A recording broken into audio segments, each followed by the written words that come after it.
है कांग्रेस की, ये समझने वाली बात यहां पर हो जाती है। आप अपनी बात रखिएगा, आशीष जी आप अपनी बात रखिएगा। हरगोविंद अरोड़ा जी भी हैं, उनका ओपनिंग रिमार्क ले लेते हैं। हरगोविंद अरोड़ा जी, आपने सुना, मैंने सीधा सिंपल सवाल पूछा, आशीष जी भी वही कह रहे हैं जो राहुल गांधी कह रहे हैं। अब आपका वर्जन जानना चाहूंगा। भारतीय जनता पार्टी राहुल गांधी के इस बयान को किस प्रकार से ले रही है, किस प्रकार से देख रही है? राहुल गांधी सीधे तौर पर देश का विरोध करते देखे गए हैं बोस्टन में, यूएस में।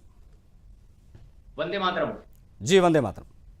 देखिए, राहुल गांधी जी को पहले अपनी भूमिका स्पष्ट करनी होगी। और वो जनता के सामने तो स्पष्ट ही है कि राहुल गांधी भी भारतीय जनता पार्टी के विरोधी नेता हैं या देश के विरोधी नेता हैं।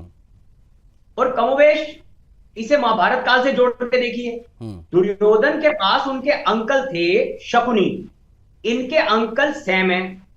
तो क्या ये दोनों बातें बिल्कुल सेम नहीं है? इनके सैम अंकल ही तो इनके विनाश का कारण है। और कांग्रेस जो आज देखिए, लोकसभा में जब महाराष्ट्र में लोकसभा चुनाव के परिणाम आते हैं तब तो चुनाव आयोग बल्ले बल्ले, चंद दिनों बाद जब वहां विधानसभा के चुनाव आते हैं तो चुनाव आयोग भ्रष्ट, चुनाव आयोग ने पक्षपात किया। और उसी समय उसी अंतराल में जो चुनाव झारखंड में होते हैं उसके परिणाम आते हैं तब चुनाव आयोग ठीक। तो कांग्रेस खुद इतनी दुविधा में है, कंफ्यूज है। कांग्रेस का पतन का कारण चुनाव आयोग नहीं है, कांग्रेस का पतन का कारण उनके नेतृत्व है। क्योंकि जिस पार्टी के पास ना नीति, ना नेता, ना नियत, तो वो कैसे अपेक्षा कर सकते हैं कि जनता उन्हें चुनेगी? और आमतौर पर आप सामान्य लोगों में यदि जाकर देखेंगे तो लोग राहुल गांधी को भारतीय जनता पार्टी का स्टार प्रचारक ज्यादा मानते हैं कि ये व्यक्ति जब तक चुनाव में प्रचार करता रहेगा भारतीय जनता पार्टी को उसका सीधा लाभ मिलता रहेगा। भारतीय जनता पार्टी एक लोकतांत्रिक प्रक्रिया के तहत चुनाव जीतती है, नहीं, लोकतांत्रिक प्रक्रिया के तहत चुनाव जीतती है। और चुनाव जीतने के बाद में जब कांग्रेस पार्टी चुनाव जीतती है तब सब कुछ वेल एंड गुड होता है। लेकिन जब भारतीय जनता पार्टी उसी प्रक्रिया के तहत चुनाव जीतती है तो चुनाव आयोग को कटघरे में खड़ा कर देना, ये कहां तक उचित है? अब बीजेपी इसको देश विरोधी एजेंडा बता रही है। क्या वाकई में भारतीय जनता पार्टी का ये जो स्टैंड है वो बहुत लाउड एंड क्लियर है, हरगोविंद अरोड़ा जी, की देश विरोधी एजेंडा राहुल गांधी चलाते हैं? क्योंकि इससे पहले भी कह चुके हैं कि मैं भारतीय राज्य के खिलाफ लड़ाई लड़ रहा हूं। प्रश्न मुझसे हरगोविंद जी, कांग्रेस का मूल विचार जो कांग्रेस का है, आप उसको समझने की कोशिश करिए। ये नकाब जैसे जैसे कांग्रेस के चेहरे से हटता गया तो जनता उसको दरकिनार करती गई, जनता कांग्रेस को अस्वीकार करती गई, क्योंकि देश की संस्कृति को नष्ट करना।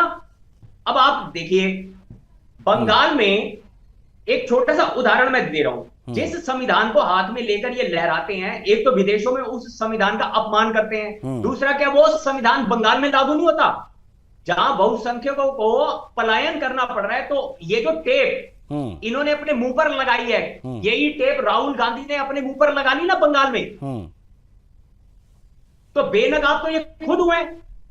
देश के बहुसंख्यक समाज और देश की संस्कृति का अपमान बार बार करके, तो ये तो कांग्रेस की नीयत और नहीं, मैं आशीष जी को शामिल करूंगा। हरगोविंद जी, आशीष जी, कांग्रेस को क्या हम 3570 किलोमीटर केरला से लेके कश्मीर तक चला? क्या हो कभी हिंदुस्तान के विरोध की बात है? आपको जो भी अपनी बात रखनी है, देश में कई मंच है, कई प्लेटफॉर्म है, आप बात रखिए। पार्लियामेंट में तो दोनों बहन भाई नहीं। बताइए मुझे कोई भी ऐसा नेता विदेशों में इन खिलाड़ियों के वोट थोड़ी है, ये तो एजेंट विरोधी ताकतें हावी हो रही है। इसीलिए उनको नेस्तनाबूद करने के लिए हमारे नेता राहुल गांधी जी चले। क्या वो व्यक्ति विदेशी धरती पे जाके हिंदुस्तान विरोधी बातें करेगा? हमें सोचना होगा। ये भारत विरोधी बातें और भारत विरोधी ताकतें भारतीय जनता पार्टी है। एक मिनट सर, आज के की स्क्रिप्ट ताकि एक मिनट हरगोविंद, एक मिनट, मेरा एक सीधा सिंपल सा सवाल है, मुझे लगता है कि देश का हर नागरिक जानना के खिलाफ लड़ाई लड़ रहे हैं।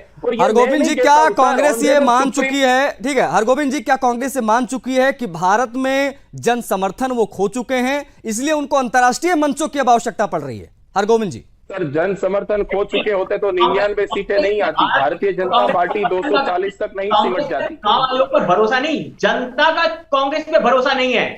ये कांग्रेस हार का और ये पतन का कारण है। इसीलिए सर हमें कांग्रेस ने 99 सीटें दी है देश की जनता ने। आप सरकार बनाते बनाते आपको नीतीश कुमार जी को मन के आ रहे मन के जीते जी तो कह रहे 99 सीटों पर खुश है वो। सरकार में कौन है, प्रधानमंत्री कौन है? खुश की बात नहीं है, बीजेपी 400 पार का नारा दे रही थी, 240 तक सिमट गई, अयोध्या हार गए, राम राम कार्यक्रम है वाले जो इनके अंकल सीएम है उनके द्वारा लिखी हुई स्क्रिप्ट है और उनके द्वारा प्रायोजित ये कार्यक्रम है। सीधा सीधा सा भारत की संस्कृति और देश का विदेशी मंचों पर अपमान करने का प्रायोजित कांग्रेस का कार्यक्रम, जो कि राहुल गांधी के समय समय पर किया जाता है और बार बार सरकार, तो क्या देश विरोधी बात नहीं है?